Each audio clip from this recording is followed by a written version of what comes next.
Mis amados hermanos, después de haber adorado a nuestro Dios a través de estas alabanzas y estos himnos que en verdad activan nuestras emociones y que nos incitan a una mayor obediencia y a un mayor amor a nuestro Dios, ahora continuando con este culto que presentamos a Dios, empecemos a esta parte de la predicación de la palabra de Dios, donde Dios pide la mayor reverencia de su pueblo ante Él. Es que estamos ante ese Dios que brilla en santidad y que su voz transmite temor, porque Él ha hecho todo a partir de su palabra. Y esa voz, esa palabra es la que ustedes tienen ahí en sus manos. Por eso es que te pido a que puedas abrir y vayas al Evangelio según Juan, capítulo 11. Es ahí que nos estamos encontrando en esta serie de predicaciones expositivas que vamos versículo tras versículo, y hoy nos encontramos en el Evangelio según Juan, capítulo 11, y estaremos desarrollando desde los versículos 45 en adelante. Una vez que nosotros nos encontramos delante de Dios y sabemos que estamos ante ese Dios que transmite santidad y que su palabra es poderosa y viva, y tenemos nosotros los versículos delante nuestro, es ahí que nosotros tenemos que también tener una actitud para poder estudiarla. Dios escribe en su palabra de que resiste a los soberbios, pero da gracia a aquellos que son humildes y que son pobres en aprender de Él, que reconoce en sí que viene en una condición de debilidad, una condición de necesidad, una condición que está limitado y que está pobre, y si ese Dios fuerte no actúa, nosotros todos saldremos otra vez tan debilitados y aún más confundidos si Él no actúa. Pero si ese Dios actúa a través de su palabra, puede cambiar nuestras mentes hoy y saldremos diferentes. Y eso es lo que, hermanos, tenemos que todos desear. Y cuando tu mente vaya en otro lado, ora ahí en lo secreto a Dios, pidiéndole que te centre ahí en su palabra y que pueda hallar gozo ahí. Eso sea nuestra oración a medida que vayamos estudiando esto, porque Él solamente se manifiesta, imparte vida a través de su palabra. Por eso, teniendo esto en mente, que estamos ante Él y que necesitamos tener un corazón humillado, empecemos a leer versículo 45 en adelante. Entonces muchos de los judíos que habían venido para acompañar a María y vieron lo que hizo Jesús, creyeron en Él. Pero algunos de ellos fueron a los fariseos y les dijeron lo que Jesús había hecho. Entonces los principales sacerdotes y los fariseos reunieron el concilio y dijeron: ¿qué haremos? Porque este hombre hace muchas señales. Si le dejamos así, todos creerán en Él y vendrán los romanos y destruirán nuestro lugar santo y nuestra nación. Entonces Caifás, uno de ellos, sumo sacerdote aquel año, les dijo: vosotros no sabéis nada, ni pensáis que nos conviene que un hombre muera por el pueblo y no que toda la nación perezca. Esto no lo dijo por sí mismo, sino como era el sumo sacerdote aquel año, profetizó que Jesús había de morir por la nación. Y no solamente por la nación, sino también para congregar en uno los hijos de Dios que estaban dispersos. Así que desde aquel día acordaron matarlo. Oremos, hermanos. Oh Padre, bendito y trino Dios, es ante ti que estamos y suplicamos, oh Padre, que tú, Señor, hagas arrodillar nuestros corazones delante de ti, pidiendo misericordia, pidiendo, Señor, que tú ilumines nuestras mentes y nuestros corazones y podamos estar ante ti deseosos de aprender estas palabras. Oh Señor, ayúdenos a todos aquí presentes a que tu palabra sea, Señor, manifiesta a nosotros y podamos entender, podamos comprender y podamos gozarnos de ella, porque son palabras vivas, eternas y santas. Oh Señor, ayúdenos y clávanos en nuestros corazones para que nosotros salgamos, Señor, humillados y dando gloria a ti. Esto te pedimos en el nombre de Cristo. Amén. Hermanos, para un mayor entendimiento de estos 8 versículos que hemos leído, vamos a dividir el texto en 2 puntos. Es mi intención poder mostrarles 2 aspectos. Uno, el efecto positivo de la obra de Cristo produciendo fe en Jesús. Y por otro lado, es mi intención, con la ayuda de Dios, mostrar el efecto negativo de la obra de Cristo y su palabra produciendo una orden de muerte a Jesús. Nosotros vemos, a medida que vayan leyendo los versículos, tenemos versículo 45, un efecto positivo, versículo 46, un inicio de un complot o algo silencioso haciendo contra la persona de Cristo por las obras maravillosas que Él estaba haciendo. Versículo 47, ellos llaman a un concilio. A partir del 47 en adelante, ya van ellos orquestando, esa es la yayapota para nosotros hacer de lo que nosotros estamos queriendo. 49 interviene una persona y da la orden, y de ahí en adelante ya se va estableciendo hasta consumar una decisión en la reunión: matar a Cristo. Esto es, hermanos, básicamente lo que estaremos desarrollando. Es decir, nosotros veremos hoy 2 grupos de personas que han oído lo mismo y han visto lo mismo, pero que les produció 2 actitudes diferentes. Decía un autor, la palabra de Dios puede producir o es capaz de endurecerte como una piedra o derretirte como una vela. Quiera Dios hoy derretirnos como una vela por su palabra, porque eso puede Él producir si Él se manifiesta con el gran ayudador, el Espíritu Santo. Por eso, antes de empezar a desarrollar versículo tras versículo, quisiera yo darte el pedazo, la pieza que tenemos que juntar con el pedazo que nosotros del mensaje que vamos a sacar hoy. De tal manera que adjuntando eso puedan tener la película correcta, puedan tener el retrato completo de lo que es esa historia.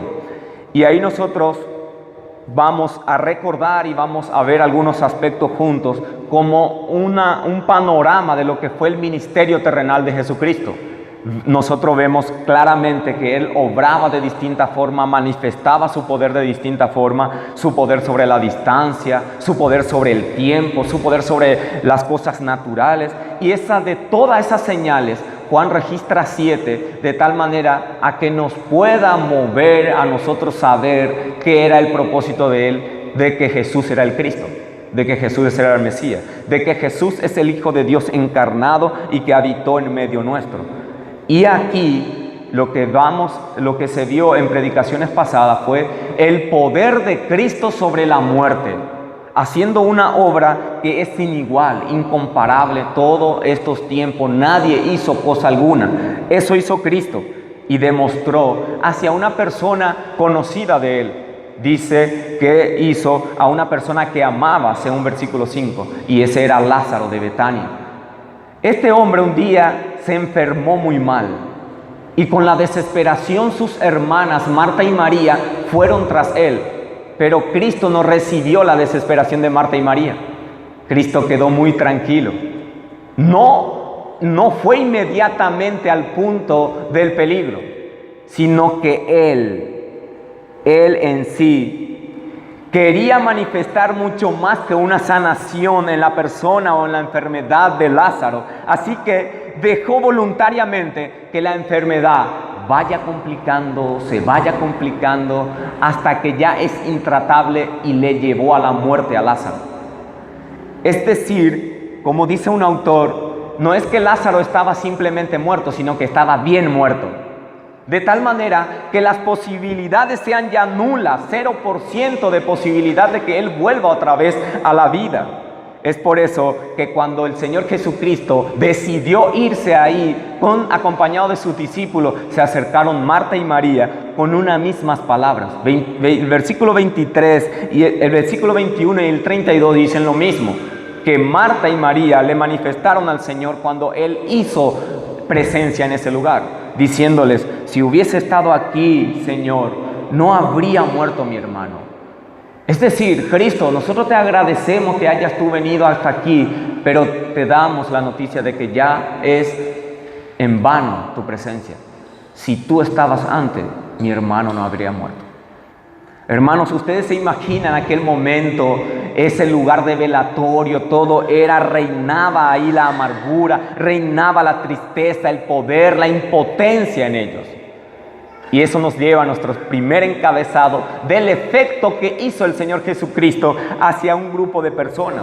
Versículo 45 nos dice: entonces muchos de los judíos que habían venido para acompañar a María y vieron lo que hizo Jesús, creyeron en él. El versículo 18 y 19 nos dice el lugar y también más o menos la ubicación de lo que fue este lugar de milagro. Noten, versículo 18 y 19, dice: Betania estaba cerca de Jerusalén como a 15 estadios, y muchos de los judíos habían venido a Marta y María para consolar por su hermano, por la pérdida que él tuvo. Y era más o menos una distancia de 3 kilómetros, es decir, ir y venir no costaba mucho. Entonces fueron ellos para acompañar a esta mujer, a estas dos hermanas. Entonces, muchos de los judíos se hicieron presentes con el propósito de consolar a las hermanas de Lázaro, ya que era lo único que podían hacer.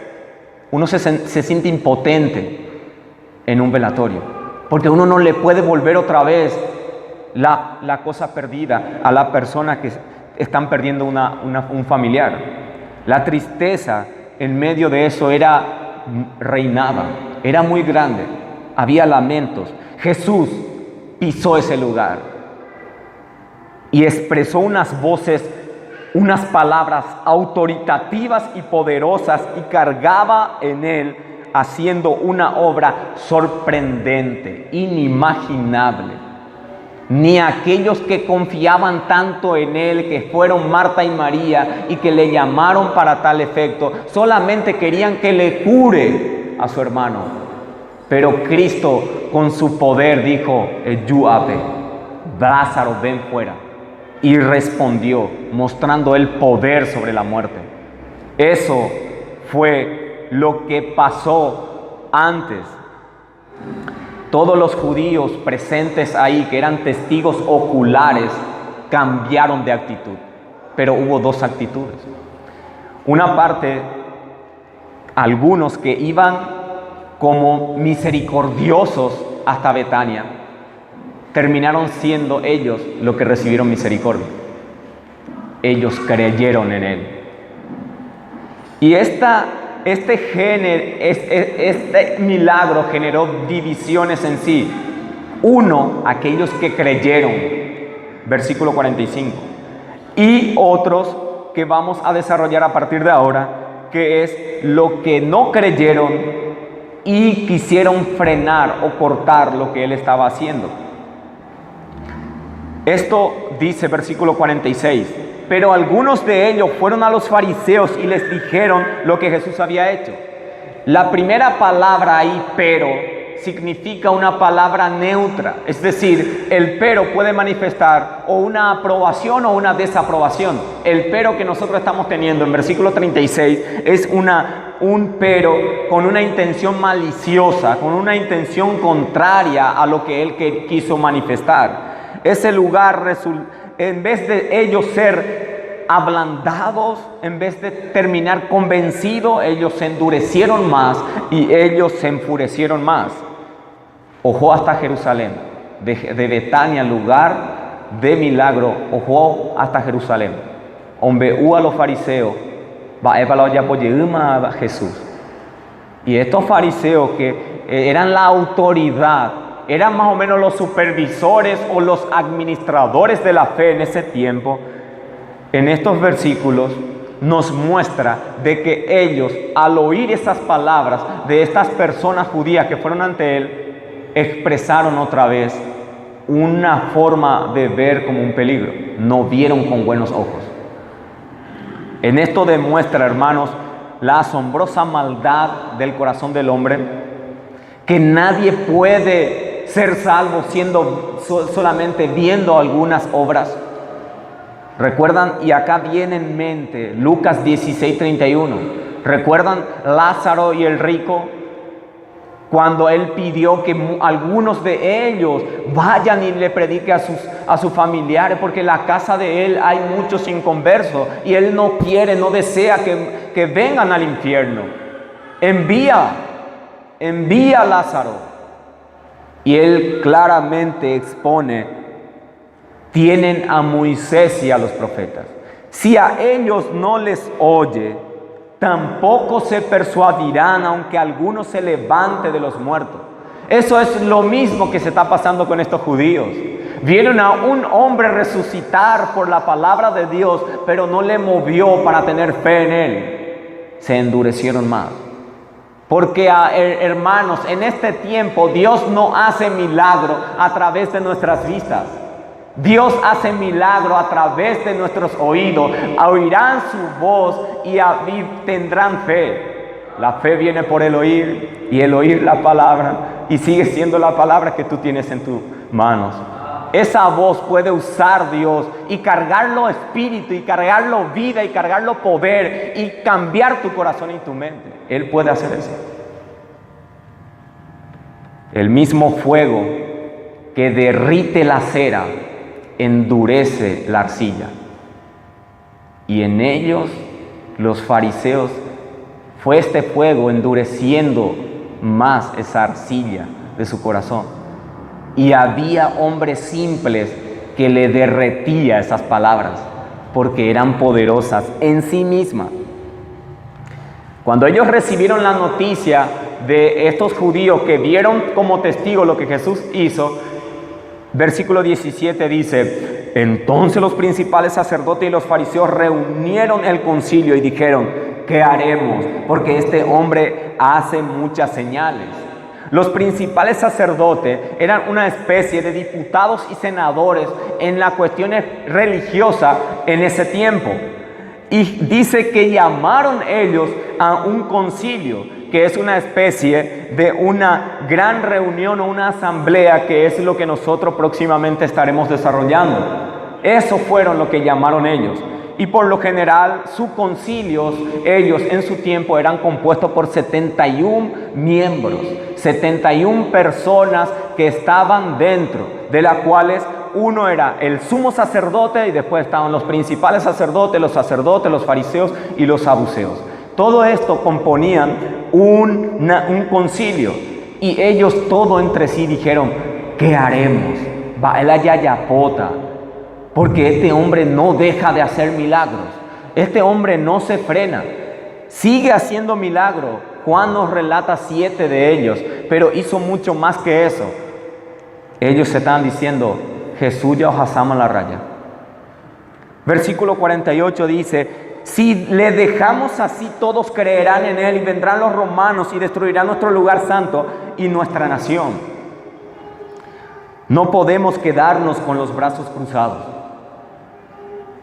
Viendo lo que hace, todo creerán en él.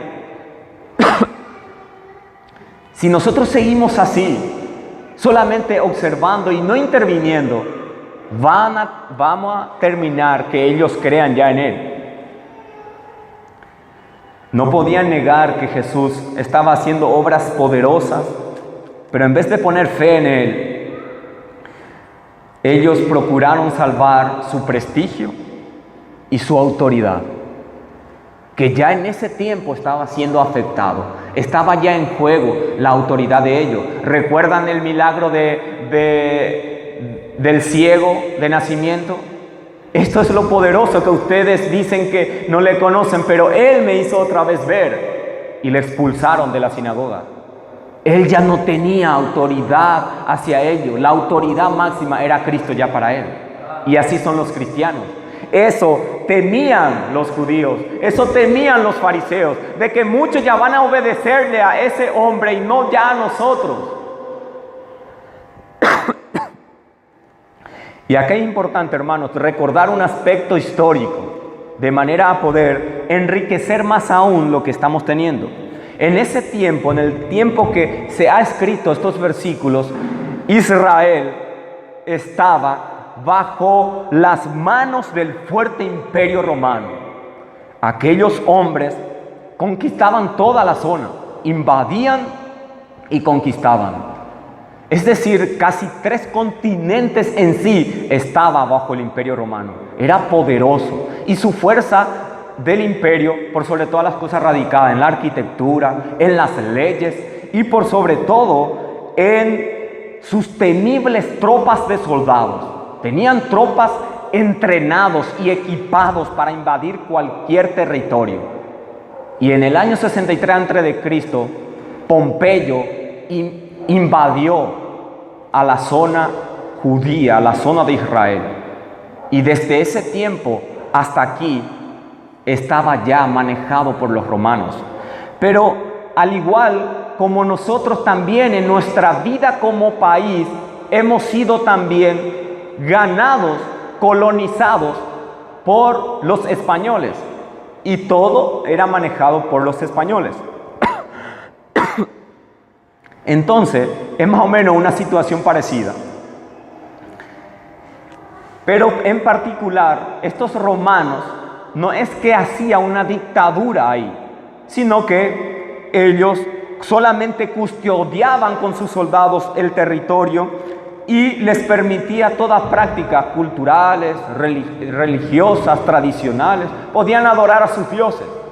Pero lo que no podían hacer ellos es dejar de pagar el impuesto a Roma y hacer revueltas. Es decir, PNP ficó tranquilo, PNP seguía adorando a su Dios, seguía la costumbre, pero siempre y cuando tienen que dar tributo a César, dar tributo a Roma, tienen que pagar el impuesto. Y también no hagan barullos. No se amontonen, no se junten. Y una vez que uno no pagaba este impuesto o hacía alboroto público, intervenían los romanos. Y al intervenir los romanos, pedía que eso se cambie. Y al no cambiarse, inmediatamente aniquilaban. Porque tenían fuerza en la parte del ejército. Porque estos hombres fariseos estaban mirando adelante y estaban pensando, enviarán su ejército, nos tratarán como rebeldes, destruirán nuestro Jerusalén, nuestro templo y se llevará cautiva a nuestras naciones. Porque ellos ya tuvieron un antecedente. Los babilónicos ya le invadieron, le saquearon y le esparcieron de todo ese territorio. Y ellos no querían que vuelva a repetirse eso. Temían. Y estos en sí, el Sanedrín al juntarse, dijeron que Jesús era una amenaza a sus intereses religiosos y para el orden público, porque juntaba mucha gente a las obras que él hace. Vieron ustedes de Jerusalén o Guatao, Joico y 3 kilómetros para empezar a ser partícipe en ese lugar. ¿Recuerdan ustedes cuando alimentó más de 5,000? Y eso llama la atención para uno que estaba teniendo poder. ¿Quién está llamando la atención ahí? Este Jesús está pasando la raya. Y estos fariseos tenían en sí la responsabilidad ante Pilato. Si sucediera cualquier cosa, Pilato, el encargado de Judea, le iba a llamar a los sumos sacerdotes. ¿Qué está pasando? ¿Quién es esa persona? Y ellos no querían eso. Ellos querían guardar su investidura. Querían guardarse en sí su reputación. Porque cualquier movimiento popular los romanos interpretaban como algo anormal y provocaría su intervención. Y estos judíos no querían. Estos judíos no querían evitar esas cosas. Lo que la verdad también odiaban estos judíos era la doctrina de Cristo, que dejaba evidencia de su mal manejo de las cosas espirituales, su sistema, su autoridad, miembro autoridad ante ellos. Le cuestionaba a Cristo ante eso y por sobre todas las cosas sus negocios que iban a ser desacreditados. Cuando uno trabaja en una cierta empresa y siempre llega tarde, y siempre llega tarde, y de repente se pone una regla de que 1 minuto tarde, 100,000 se le descuenta. Eso que mueve a la gente y empieza a ponerse bien. Lo que está pasando es que Cristo vino e interpretó la ley correctamente y le mostró sus errores, y ellos estaban sacudidos y tenían que actuar. Les dijo claramente lo que eran sus errores. Y cuando uno va ante la autoridad, él siendo de la clase baja, ¿qué pasa? Era eliminado. La dictadura de Stroessner de la misma forma fue. Un movimiento se está levantando. Nos quieren derrocar. Al calabozo, al exilio, a matar. Uno quería evitar esas cosas. Y estos querían evitarle a Cristo, porque ellos estaban viéndole como una amenaza ante todo sentido.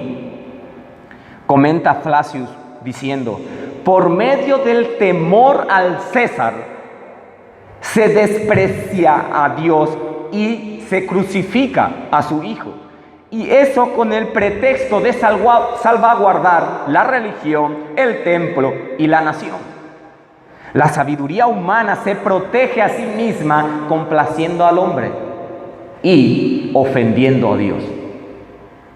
Observa también Calvino al mismo respecto, diciendo cuántas personas había en su época, en la época de Calvino, que se abstenían, es decir, de que se estaban atajando, oñen botabú, de ayudar la reforma protestante por los mismos motivos de los judíos. Ellos no querían complicarse y se callaban.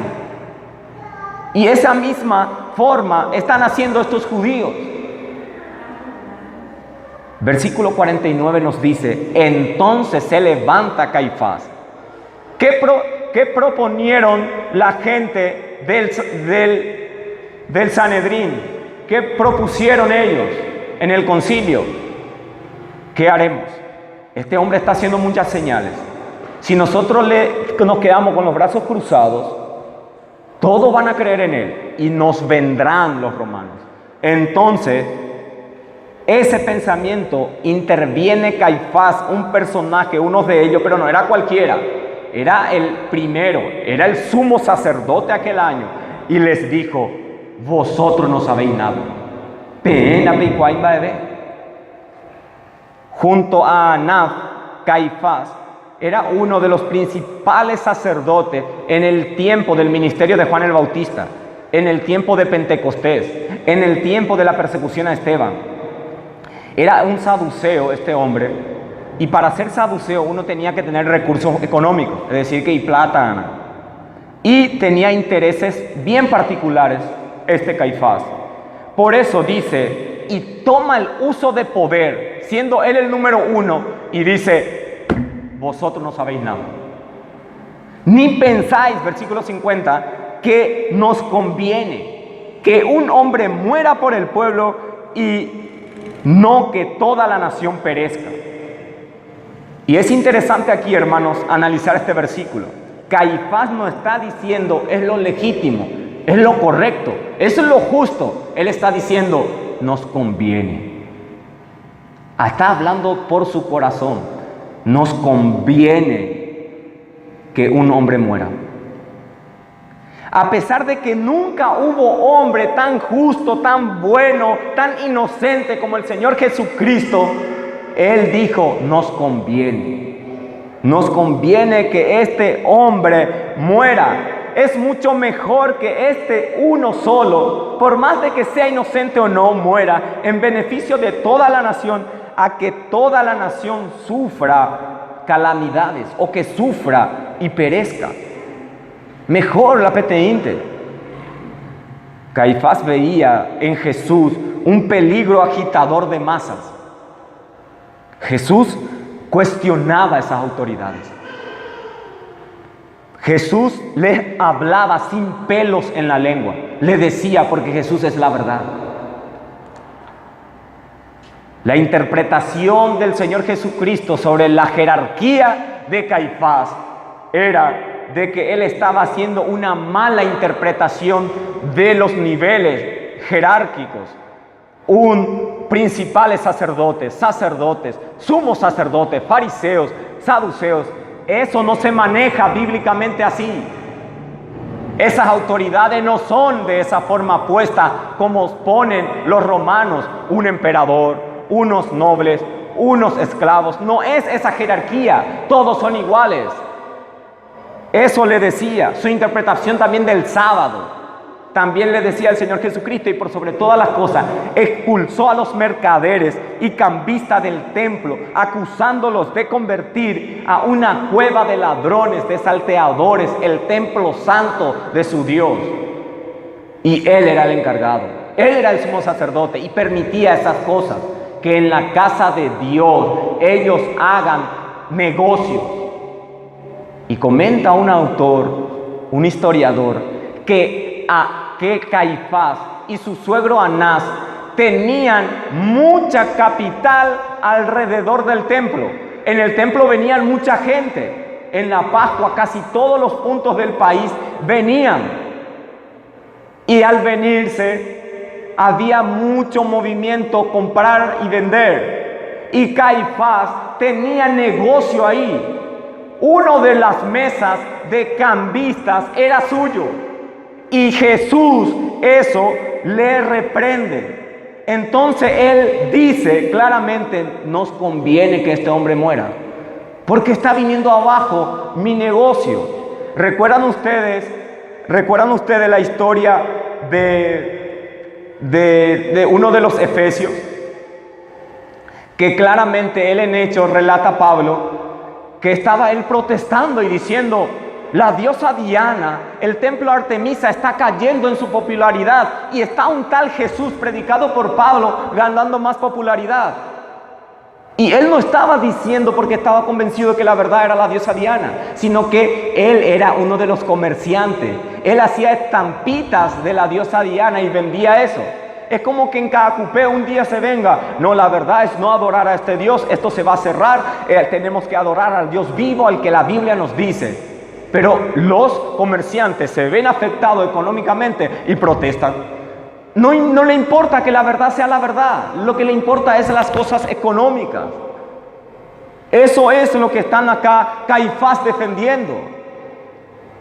Él veía que se le estaba perjudicando. Por eso él se pone de pie y enfáticamente hace uso de su poder diciendo: ustedes no sabéis nada.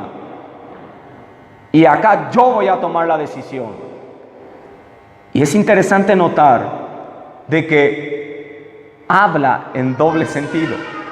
Noten, versículo 50. Ni pensáis que nos conviene que un hombre muera por el pueblo y que no toda la nación perezca. Ya que en la mente de estas personas, ellos estaban viendo de que tenía que simplemente hacer lo que le conviene y no cumplir la ley, que era su principal trabajo en ese pueblo.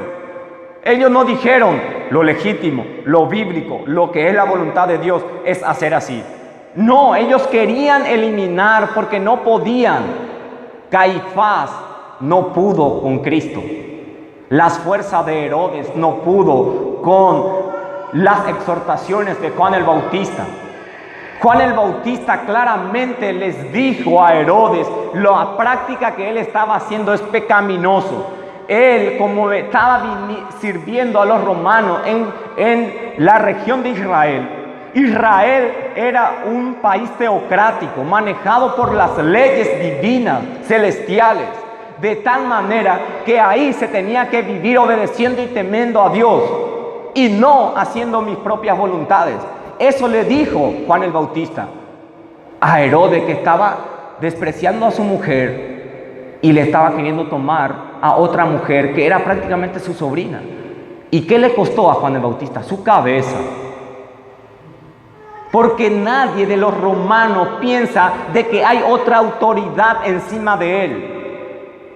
Yo hago como quiero, según mis gustos, según mis pasiones, según mis sentimientos. Pero todas las autoridades son puestas por Dios y tienen una autoridad delegada. Nadie en sí mismo tiene una autoridad propia, solo el Señor Jesucristo. No hay ningún gobierno justo, sabio y perfecto, porque todos en sí son ocupados por la raza caída de hombres. Es interesante cuando uno va afuera del país y empieza a hablar con otros paisanos sobre lo que es su estado político. Y algunos manifiestan, no, los gobernantes aquí son corruptos, los gobernantes son mentirosos, no cumplen sus promesas, los gobernantes aquí son ladrones, roban. Y sin que me vuelva la pregunta a mí, esa es la misma respuesta que sufrimos nosotros acá. Lastimosamente, todos van a ese poder para hacerse ellos de todos los beneficios particulares y no los beneficios generales. No usan ese poder para bendecir, sino usan ese poder para solamente sus propios deleites y pasiones carnales, porque eso le suplica a su carne, eso le pide, porque su corazón es corrupto en sí mismo. Y no hay ninguna diferencia con ese corrupto político que roba 2,000, con ese playero que roba 2. Todos tienen el mismo principio pecaminoso. Están solamente robando de acuerdo a su posibilidad, pero están siempre desobedeciendo al Dios vivo. Aquí es lo mismo. Caifás pide, basta de problemas, quitemos del medio. Conviene matarlo. Versículo 51 pasa y dice, esto no lo dijo por sí mismo, sino como era el sumo sacerdote aquel año, profetizó que Jesús había de morir por la nación. Aunque no era consciente de ello, pronunció estas palabras bajo la influencia del poder superior. Dios le utilizó como una herramienta. Dijo lo que quiso decir. Y la responsabilidad por el malvado y significado de las palabras que él dijo, él es responsable.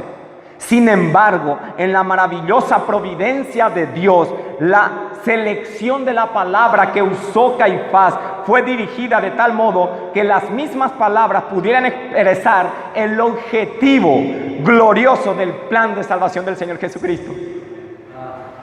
Jesús debía de morir por la nación.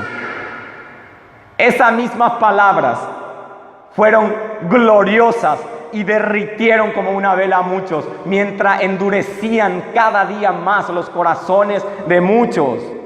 El Espíritu Santo le impulsara milagrosamente a profetizar la redención del género humano.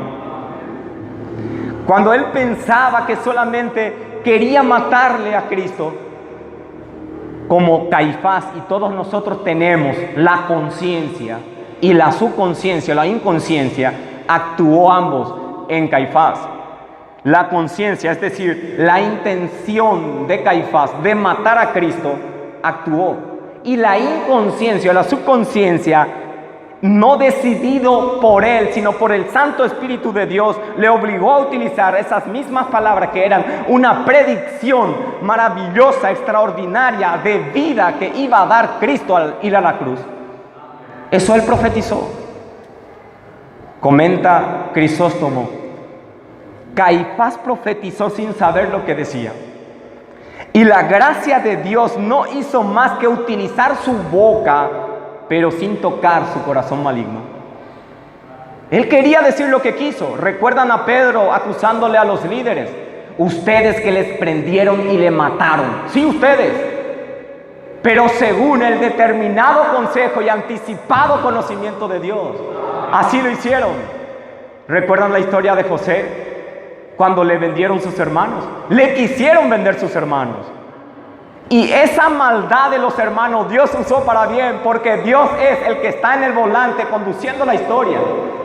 Es Dios el soberano, hermanos. Bendito sea Él, que hizo de estas palabras de Caifás unas palabras de esperanza y consuelo para nosotros, pobres y viles gentiles, que estamos sin esperanza y sin Dios en este mundo.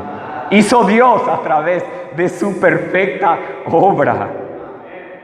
Versículo 52 dice, no es solamente por esta nación, sino también para congregar a uno a los hijos de Dios que estaban dispersos.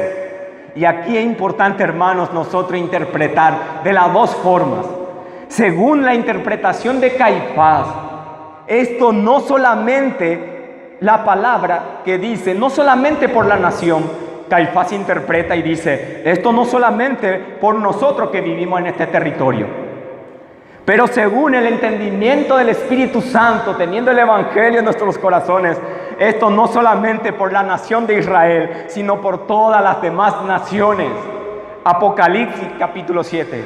Vayan, hermanos, y veamos estas promesas que inflaman de gozo el corazón. Apocalipsis capítulo 7, versículo 9, claramente habla Juan sobre este punto. Dice, después de esto miré y he aquí una gran multitud, la cual nadie podía contar, de todas las naciones, tribus y lenguas y pueblos y lenguas que estaban delante del trono en la presencia del Cordero. Hermanos, no solamente iba a ser por la nación de Israel, sino por todo pueblo, tribu, lengua y nación. Eso Cristo hizo de esa forma, pero Caifás dijo engañosamente por su boca. De la misma forma, dice Caifás, los hijos de Dios, sino por los hijos de Dios que están dispersos. Interpreta Caifás, eran los que fueron exiliados en los otros países, pero según el entendimiento del Espíritu Santo, esto es, a los elegidos por Dios que estaban entre los gentiles. Juan capítulo 10. Juan capítulo 10, y que esto hemos nosotros visto y en la predicación, en nuestra serie. Juan capítulo 10, versículo 16.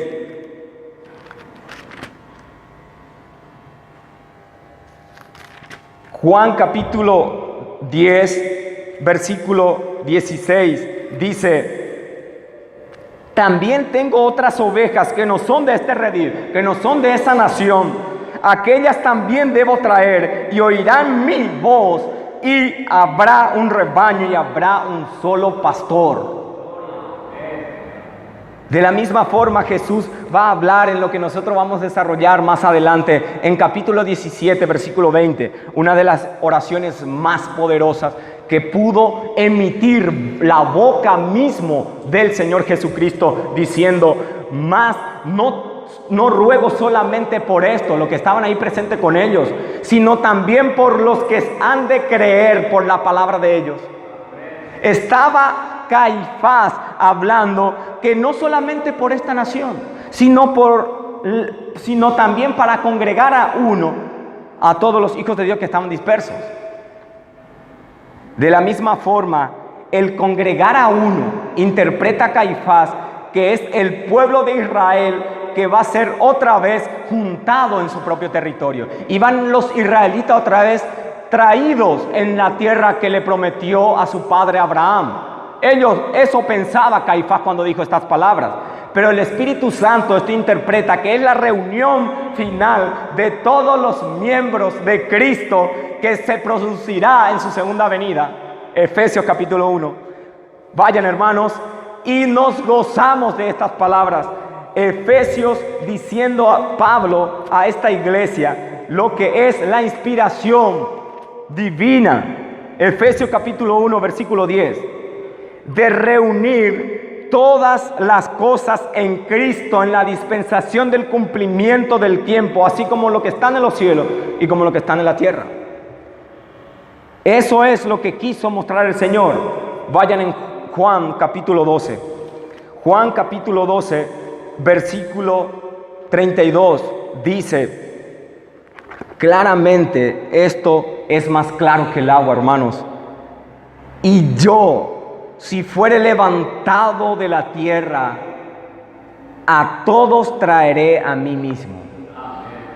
Estas interpretaciones de que Jesús debía de morir por la nación, era claro y evidente que Él debía sufrir.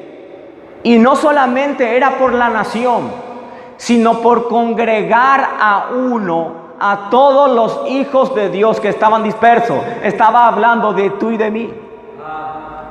Esto es tremendo, hermanos.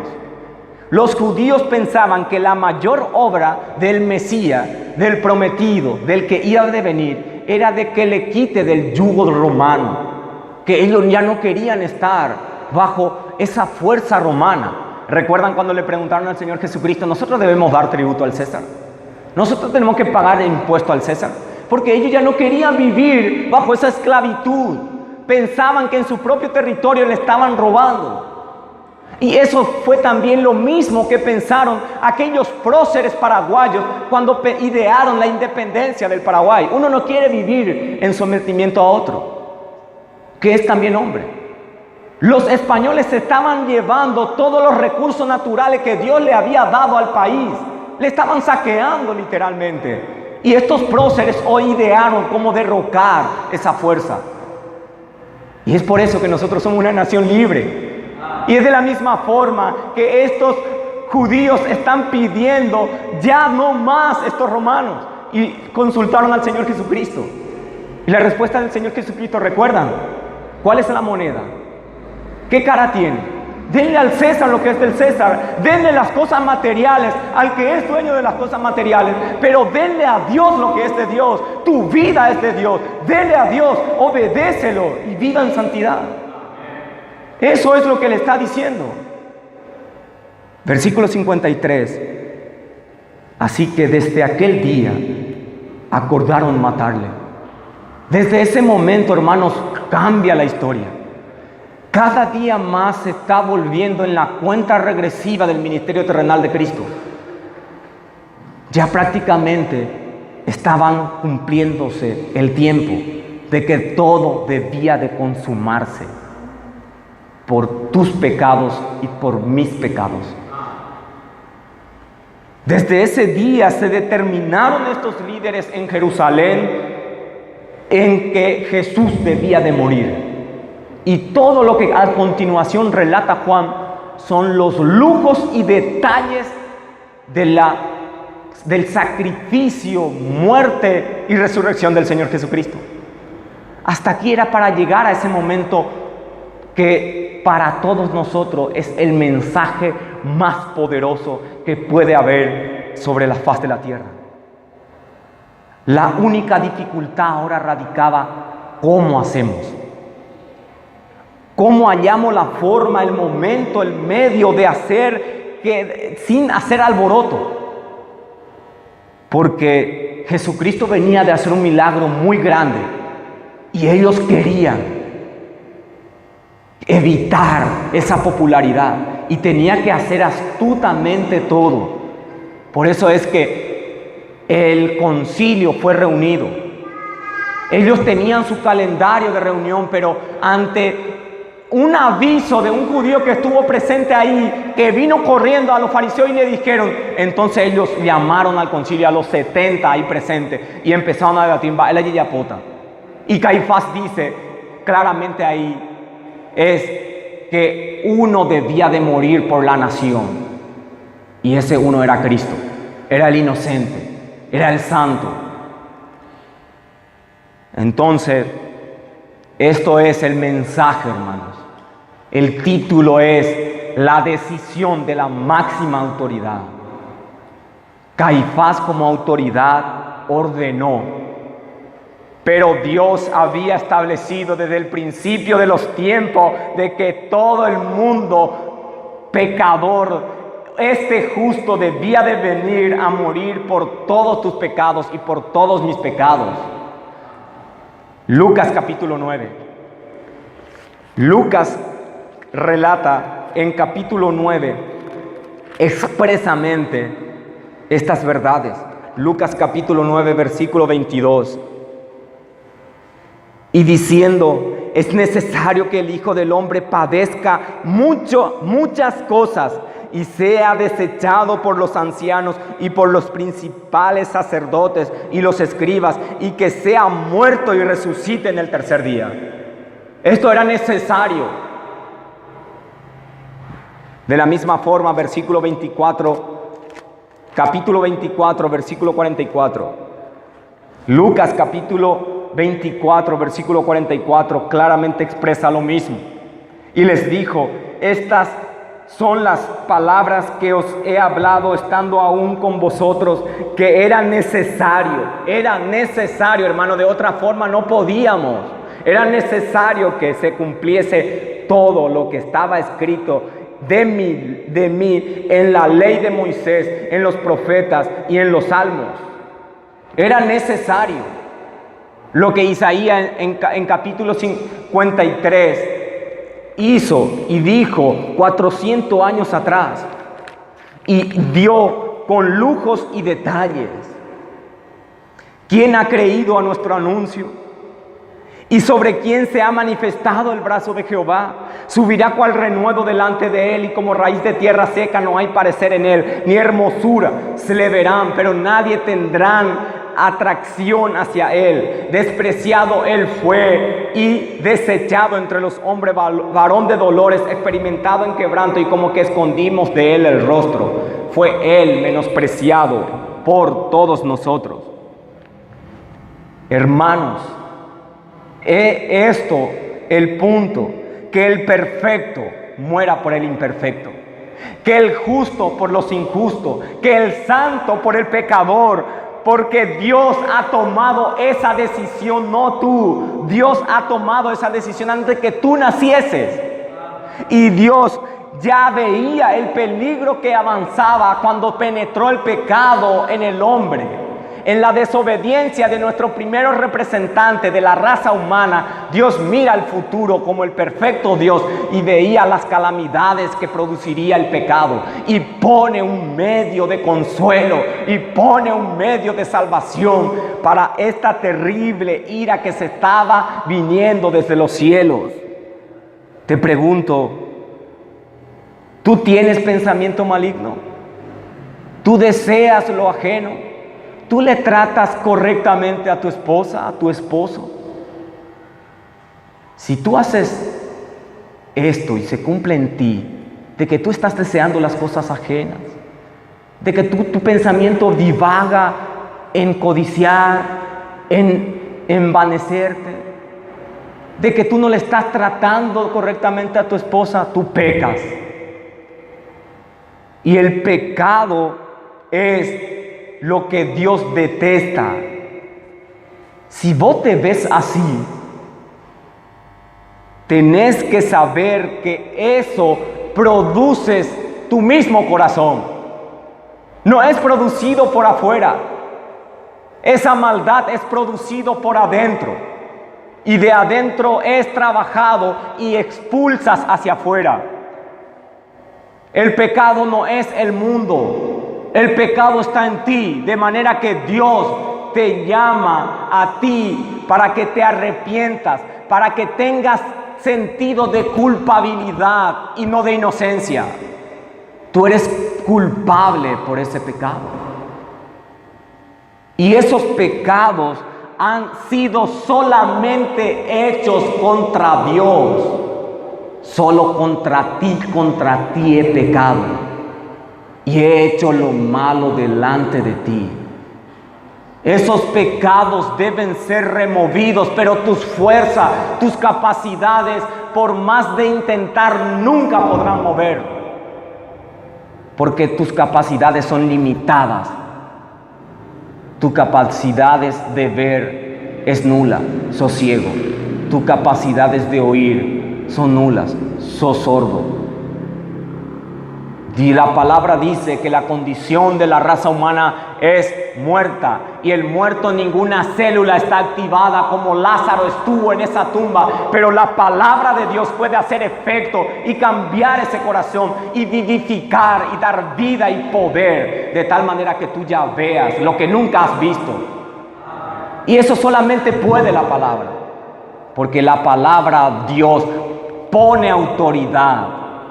La palabra en sí es autoritativa y es divina, y es la regla por la cual el hombre se tiene que basar para saber la realidad y no vivir en un mundo de ficción. Es necesario que la palabra sea anunciada.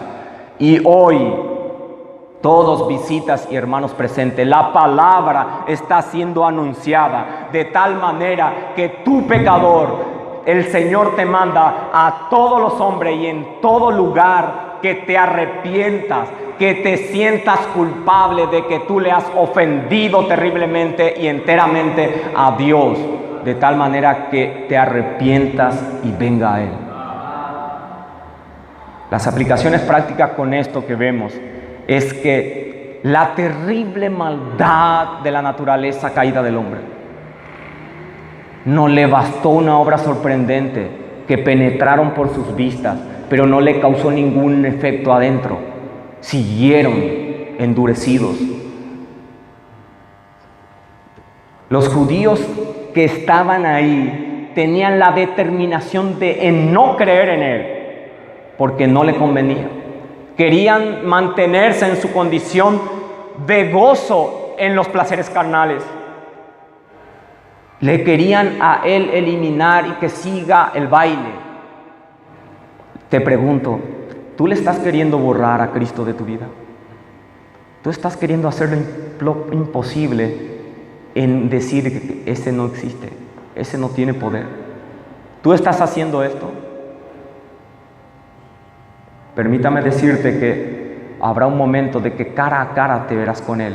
Y todas rodillas se doblarán y confesarán que Cristo es el Señor. Y solo a Él debemos de nosotros honrarle, glorificarle y gozarnos. Por eso el cristianismo es un grupo de personas transformado por Dios a través de su palabra para su obra y para su gloria. Ese eres tú si tú eres cristiano. Fuiste transformado por Dios. Y no usó nada más que su palabra. Y su objetivo es su obra y su gloria. El tiempo es breve, hermanos, y nos dirigimos a un tiempo donde todo será consumado, donde todo esto será corregido. Los gobernadores injustos que no hacen su trabajo terminarán. Porque todos aquellos que han recibido la promesa de la Biblia, del Espíritu de Dios, va en camino a una nación perfecta, justa, donde reinará Cristo, que es el verdadero sumo sacerdote. Por eso no fueron por sus defectos que le condenan y le dan muerte hoy, fueron por sus virtudes. Porque Él anuncia ese reino que es el perfecto y todos ustedes son imperfectos, son corruptos, son malignos en sí mismos. Y todo yo llevaré a mi pueblo a ese reino perfecto porque yo daré mi vida por ellos. Eso Cristo hizo por ti. Dele gloria y viva para eso. O tú estás viviendo, o tú te sientes como ese fariseo. Tú te sientes como ese fariseo. Que yo tengo cosas que hacer en este mundo. Y Dios me impide. Tengo carreras que terminar. Tengo sueños que cumplir. Si tú vives con esa forma, tú vives como esos más de los judíos fariseos. Pero si la palabra ha causado en ti que haya penetrado y que te haya derretido como esa vela y no como esa piedra, tu vida será transformada. Tus metas serán cambiadas. Tus percheros serán cambiados, tu vida será transformada porque solamente Cristo, el Rey, el Señor puede hacer eso. Por eso Jesús es el único Rey, Jesús es el único Señor verdadero y los creyentes tienen vida por medio de Él. Jesús es el Hijo de Dios y los creyentes dicen amén.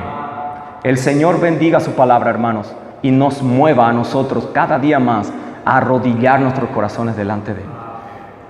Oremos. Oh Padre, tú que eres eterno y tú que estás viendo todo lo que estamos, Señor, desarrollando, oh, perdona nuestros pecados, perdona nuestra irreverencia, perdona, Señor, de que nosotros estemos haciendo cosas incorrectas delante de ti. pero suplicamos, Señor, de que tú pongas poder en estas palabras, que tú, el ayudador del hombre, el Espíritu Santo, sea, Señor, quien nos convenza de pecado, y ese pecado podamos nosotros despojarnos de todo ídolo, de todo deseo, de toda pasión, y que eso ahora sea solamente dado al Dios vivo, que Él nos dirija nuestros pasos y que su palabra sea para este tiempo la lámpara a nuestros pies y que sea la lumbrera por la cual caminemos. Oh, ayuda, Padre, a tu iglesia, edificándola, Señor, dándonos a nosotros fuerza, valor en no temer a hombre y permanecer fieles a ti, temeroso a tu palabra, y que sabiendo de que las puertas del Hades no prevalecerán contra ellas, y nosotros podamos estar firmes, Señor, en nuestro campo de batalla. Oh Padre, levanta hombres fieles, levanta, Señor, hombres que te amen, que te sirvan, que te adoren. Oh Padre, tú puedes hacer esas cosas y mucho más de lo que nosotros pensamos. Oh Señor, actúe en este tiempo. Necesitamos tu revelación. Necesitamos, Señor, que nos derrita como esa vela, para que nosotros salgamos de aquí e iluminemos al mundo. Te suplicamos estas cosas, porque todo te lo pedimos en el nombre autoritativo de Cristo. Amén.